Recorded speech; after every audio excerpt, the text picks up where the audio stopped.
بات سنی again this بولیے آپ کیا کہیں گے پروسیڈ آف کرائم ایکٹ کے تحت دیکھیے دو باتیں اے آر یو نے سیکنڈ ریکویسٹ کے تحت دو باتیں اس میں آپ کو دیکھنی پڑیں گی. سب سے پہلے تو یہ دیکھنا پڑے گا کہ کیا انہوں نے یہ انویسٹیگیشن خود سے شروع کی تھی اور ہمیں پوچھا تھا کہ آپ اس میں ہماری مدد کریں یا ہم نے ان کو یہ ٹرانزیکشن بتائی تھی. تو یہاں پر میرے خیال میں غلط انفارمیشن دی جا رہی ہے. ہم نے ان کو یہ ٹرانزیکشن فلیگ نہیں کی تھی, یہ ٹرانزیکشن انہوں نے خود فلیگ کی تھی اور ہم سے انہوں نے جب پوچھا یہ کس طرح کے لوگ ہیں تو طارق صاحب کو یہ برا لگ رہا ہے. لیکن میں جینون اللہ کی قسم میں سیاسی طور پہ نہیں سوچ رہا, میں جینونلی سوچ رہا ہوں یہ چور اور لٹیرے ہیں. جب میں 30% سڑکوں کے اوپر ان کا لوٹ مار دیکھتا ہوں, جب میں ہر جگہ پر دیکھتا ہوں, اور میں ان کو کون سے لفظ کہوں, میرے خیال میں یہ چور, میں طارق صاحب کو کیوں نہیں میں نے چور اور لٹیرا کہہ دیا. بھائی شریف خاندان ہے چور اور لٹیرا اور ڈاکو, ان کو اور کیا کہیں جو انہوں نے پاکستان کے ساتھ کیا ہے. تو میرٹ پہ بات یہ ہے کہ 7 ارب اور 25 ارب کے 2 کیسز چل رہے ہیں. میں نے آپ کے شو میں کہا تھا کہ ہمیں بتانا پڑے گا کہ کون سی پھپھی ہے جس نے ان کے ڈرائیور, ان کے مالی, ان کے چوکیدار کے اکاؤنٹ میں اربوں روپیہ جمع کروایا. طارق صاحب ان کے وکیل, ان کے پاس رسید ہے تو ابھی دے دیں, مسئلہ ختم ہو جائے گا. میں معافی مانگ لیتا ہوں ابھی طارق صاحب سے. یہ کیسز میں جاؤں گا حکومت کے خلاف ان کیسز میں, یہ دے دیں رسیدیں. یہ میں جاؤں گا کہ جی یہ یہاں سے اس پھپھو نے بھیجے تھے اس مالی کے اکاؤنٹ میں 1.5 ارب. میرے اکاؤنٹ میں تو 1.5 ارب کہیں سے نہیں آتا, آپ کے اکاؤنٹ میں آتا ہے, طارق صاحب کے اکاؤنٹ میں آتا ہے. تو یہ ہمیں بتائیں وہ پیسہ کہاں سے آیا. دودھ کا دودھ پانی کا پانی ہو جائے گا. میں پوچھ لیتی ہوں طارق صاحب, ادھر ادھر کی بات نہ گھمائیں, ٹیکنیکلٹیز جواب دیں. ان لوگوں کے اکاؤنٹ میں اربوں روپیہ کہاں سے آیا, مجھے پوچھنے دیں. مگر آپ ان کی اس بات سے تو اختلاف نہیں کر رہے نا کہ یہ ادھر سے انیشیٹ ہوا تھا. یہ جو ادھر سے انیشیٹ نہیں ہوا تھا, میں نے شروع میں کہا یہ ادھر سے فلیگ ہوا. ہم سے پوچھا گیا یہ کیسے لوگ ہیں, ہم نے کہا بڑے چور ہیں یہ.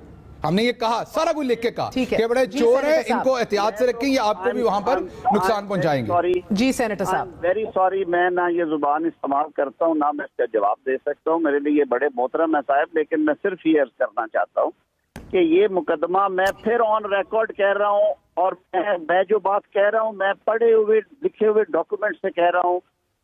شہزاد سلیم ڈی جی نیب لاہور نے انتظامیہ جو ہے برطانیہ کی نیشنل کرائم اتھارٹی کو اپروچ کر کے انہوں نے خود یہ فلیگ ہوئی تھی کہ ہم نے ان کے خلاف انویسٹیگیشن شروع کر رکھی ہے. سینیٹر صاحب, یہ پہلے ان کی مشکوک ٹرانزیکشنز پہلے فلیگ ہوئی تھیں یا بعد میں فلیگ ہوئی ہیں اس خط کے؟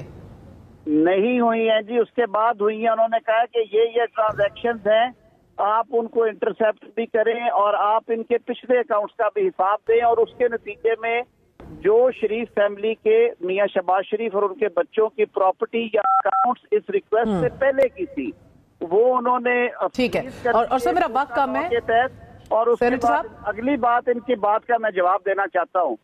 یہ بات کر رہے ہیں بازاری سڑک پہ کھڑے ہو کے, یہ بھول رہے ہیں کہ شہباز شریف کو 2 دفعہ عدالتوں نے ضمانتیں دی ہیں, ڈیلے پہ نہیں دی, ہیلتھ گراؤنڈز پہ نہیں دی. دونوں دفعہ ہائی کورٹ نے اس کو اپروو کیا. انہوں نے کہا کہ شہباز شریف کے خلاف پرائما فیشا ایویڈنس نہیں ہے. خوف کریں, اتنی ڈٹائی سے جھوٹ نہ بولا کرے, چھوڑیں اس مسئلے کو. یہ اپنا خنجر آزماتے رہیں گے. اپوزیشن ہے وہ آج کل انہوں نے دیوار سے لگایا ہوا ہے, وہ اپنا جگر آزما رہے ہیں. یہ بات کرنا بڑا آسان ہے, ثابت کریں. جس دن ثابت ہو جائے گا وہ جیل میں ہوگا, دوبارہ اس کو سزا ہو جائے گی. خدارہ یہ بیٹھ کے ہوا میں بات, میں اس کا جواب دے دوں, میں جواب دے دوں. طارق صاحب کو میں اس کا جواب دے دوں. ایک تو طارق صاحب کیونکہ ایک سینئر وکیل ہیں, بات ختم کر لیں. میں صرف اب جواب دے دوں کہ ٹائم آپ کے پاس کام ہے, اس لیے I will end with you, don't worry. جی سینیٹر صاحب, یہ کیس انہوں نے نیب نے انیشیٹ کیا, یہ باؤنس بیک کر گیا. اب ان تقریروں سے اور بد زبانی سے یہ مسئلہ حل نہیں ہوگا. یہ ان کو عدالت میں اس کا سیٹ بیک ہوگا. یہ ٹھیک ہے سر. اچھا میں جواب دے دوں. اب دیکھیے طارق صاحب, اس میں کوئی شک نہیں کہ طارق صاحب ایک سینئر وکیل ہیں, لیکن طارق صاحب کو میری زبان بازارو لگ رہی ہے. لیکن اس کے ساتھ ساتھ طارق صاحب واپس مجھے کہہ رہے ہیں میں جھوٹ بول رہا ہوں. تو طارق صاحب نے فیصلہ کرنا ہے کہ انہوں نے مہذب بننا ہے یا PMLN بننا ہے. دونوں مزے لینا چاہ رہے ہیں. مجھے جھوٹا بھی کہہ رہے ہیں اور لینگویج کو بھی بازاری کہہ رہے ہیں. تو طارق صاحب آپ جو کام کر رہے ہیں آپ کر رہے ہیں پیسے لے کے اور پیسے لینے کے لیے.